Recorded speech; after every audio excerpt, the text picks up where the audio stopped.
Ya, baik, selamat pagi atau malam, masih malam nih, jam 23.57. Apa kabar semuanya YouTube? Saya baru ingat kalau punya YouTube. Jadi terima kasih, ternyata ketika tidak diurus, YouTube juga masih jalan terus, subscriber naik. Terima kasih sekali untuk teman-teman. Jadi pada video kali ini saya akan mendemonstrasikan atau mendokumentasikan tentang aplikasi yang namanya Sidoku. Aplikasi ini merupakan pengembangan daripada sistem atau aplikasi yang pernah saya upload di YouTube. Kalau nggak salah kemarin ada yang komentar deh, biar gampang nyarinya ya. Mana ya? Coba kita kembali. Nah ini aplikasi website berbasis dokumen, aplikasi sistem dokumen ya. Aplikasi sistem dokumen ini yang versi satunya. Ini versi 1. Nah, saat ini setelah kita kembangkan ada versi 2-nya atau yang kita beri nama Sidoku, sistem dokumen usaha, di mana memiliki fungsi yang sama seperti video yang tadi di awal, hanya saja ini lebih lengkap dan lebih kompleks. Dan ini sering digunakan untuk customer atau klien kami untuk melaksanakan kegiatan operasionalnya di perusahaan tersebut. Jadi ini halaman login page-nya. Silakan teman-teman kalau mau coba, ada di wordnet.id/sidoku. Ada passwordnya di sini, kita masuk saja. User dan passwordnya sama, super admin. Jadi di halaman ini teman-teman bisa lihat ini adalah dashboard utamanya ya. Saya akan jelaskan secara cepat aja. Jadi mungkin nggak akan saya coba semua. Nanti semua teman-teman YouTube bisa tes satu-satu atau coba sendiri. Sekalian memberikan kritik dan saran untuk improvement untuk saya pribadi. Barangkali ada yang harus ditambahkan atau diperbaiki. Oke, kita mulai dari master data program.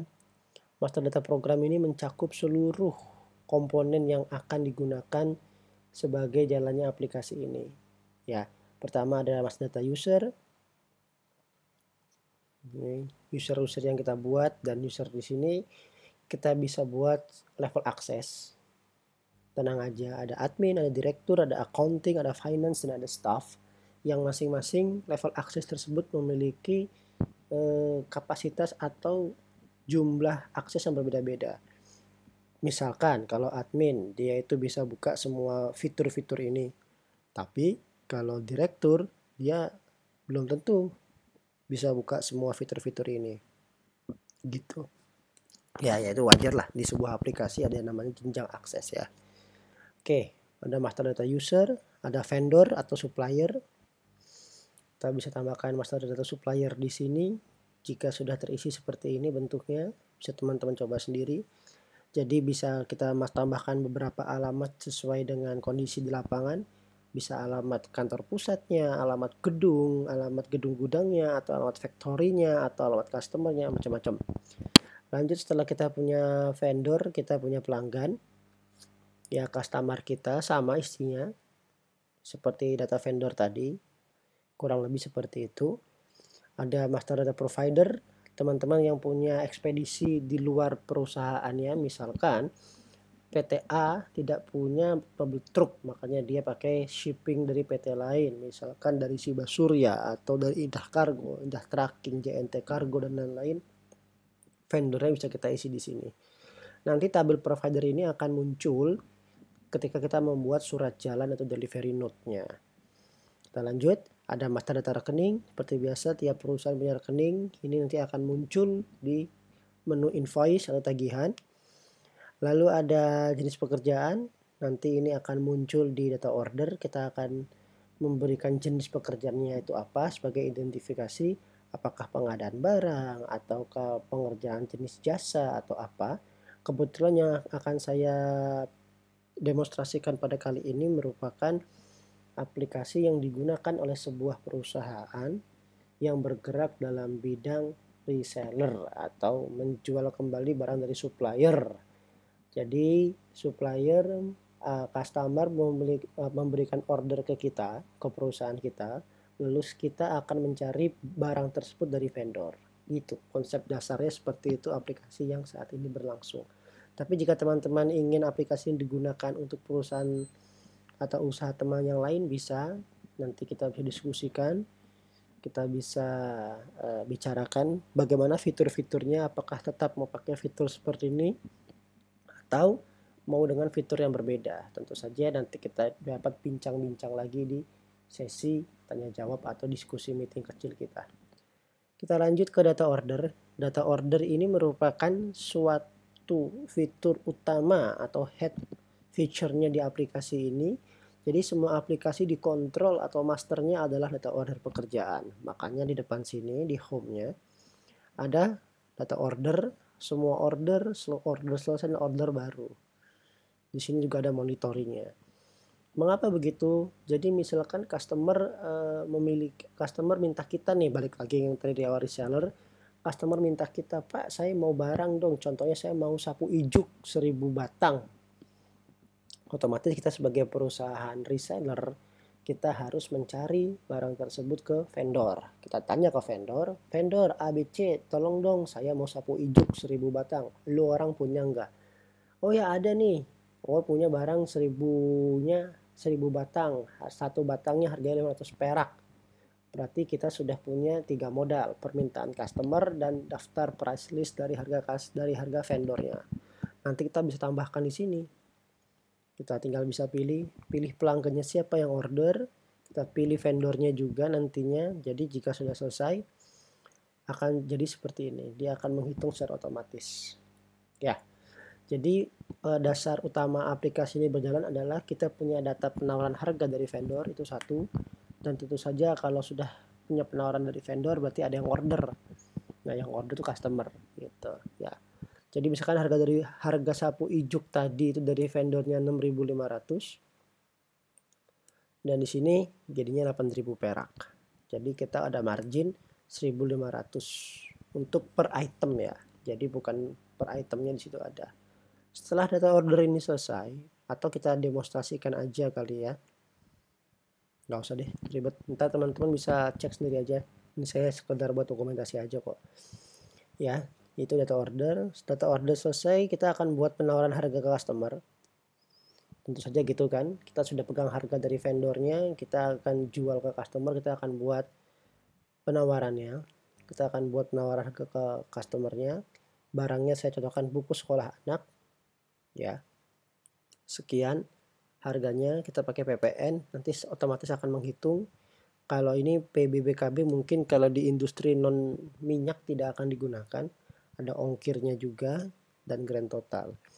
Kita print, maka jadinya dokumen otomatis akan meng-create sebuah surat yang dapat langsung di print pakai kertas A4 seperti ini. Ya, kita lihat sini aja contohnya. Nah, ini otomatis. Oke. Penawaran sudah dibuat selesai. Lalu kita bisa penawaran dibuat, pelanggan approve, oke Pak, saya setuju dengan harga Bapak. Maka jika ini statusnya diterima karena PO pelanggan sudah diinput, biasanya kan kita akan ngasih penawaran ke customer, lu oke nggak gue kasih harga segini, misalkan oke, kita akan input PO dari dia. Oke bos, gue setuju, ini PO dari gue order ya 1000 sapu tadi, di order lah sama dia, kuantitinya dimasukkan, dia akan menghitung secara otomatis di sini penawaran PO pelanggan ya. Ketika PO dari pelanggan sudah kita terima dan kita input ke Sidoku, secara otomatis penawaran harganya statusnya akan berubah menjadi diterima sebagai monitoring kita. Atau jika kita super adminnya, kita bisa lihat kinerja bawahan kita di lapangan itu seperti apa. Itu satu. Lalu setelah itu, tentu saja ketika PO-nya pelanggan sudah kita terima, berarti order dan penawaran kita sudah approve dengan pelanggan, kita lanjut order ke vendor. Woi vendor ABC, gue jadi nih order sapu lu 1000 batang. Tolong dikirimkan Ini PO-nya. Nah, PO ini dapat dibuat oleh super admin atau siapapun, tapi tetap harus melalui approval dari accounting dan direktur. Nah, nanti ini nggak bisa di-approve. Yang approve harus accounting dan direktur pada level akses accountingnya dan direkturnya. Atau bisa juga tanpa approval. Atau misalkan teman-teman yang lain mau approval yang lain juga boleh. Misalkan yang buat logistik atau yang buat tuh purchasing, yang approve teman-teman semua juga boleh. Ini kondisional aja. Jadi nanti kalau sudah di-approve bentuknya akan seperti ini. Jadi teman-teman bisa lihat. Ada dibuat oleh, validasinya diperiksa, disetujui oleh, nanti jadinya seperti ini. Oh, ini masih saya log ya. Nanti akan saya perbaiki hasil printnya. Intinya seperti itu, PO ke vendornya. Lalu ada delivery note atau surat jalan. Ketika barang itu dikirim, di order ke vendor, vendor bisa langsung kirim barangnya ke customer Anda melalui ekspedisi misalkan ya.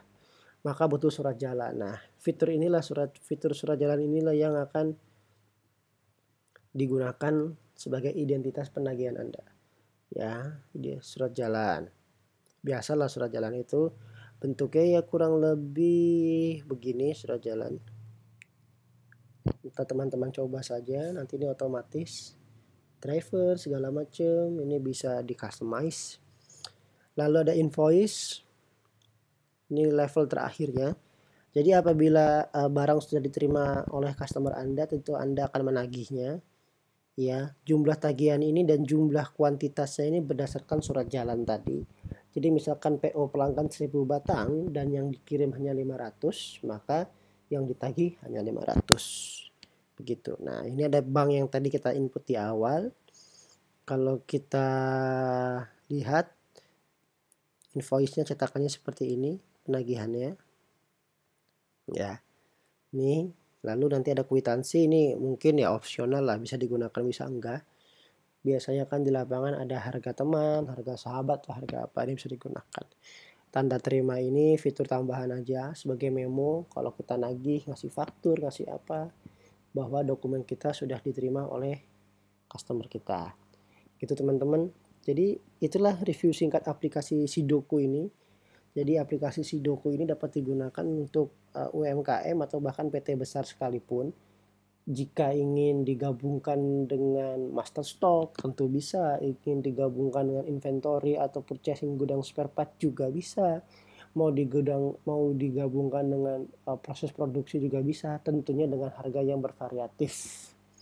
Untuk aplikasi ini, untuk aplikasi ini berapa sih harganya? Kalau untuk baku seperti ini harganya tuh mulai dari 3 jutaan. 3 jutaan tuh lebih dari 3 juta ya, minimum 3 jutaan. Jika plug sama dengan ini, bawa 3 juta tanpa hosting, tanpa domain. Saya kasih aplikasinya aja. Dengan modifikasi nama PT, segala macam, logo. Tapi jika sudah ada modifikasi secara logik, atau modifikasi yang lain-lainnya, kita akan bicarakan harga di tawar-menawar. Gitu. Oke teman-teman. Dan sekali lagi terima kasih untuk YouTube. Jadi YouTube ini AdSense-nya belum muncul karena saya belum terima surat verifikasinya, entah kenapa kantor pos. Cuma karena YouTube ini saya jadi alhamdulillah banjir order bagi orang-orang yang lihat dari video saya. Demikian, terima kasih. Teruslah belajar walau halal tentang menghadang dan sampai jumpa.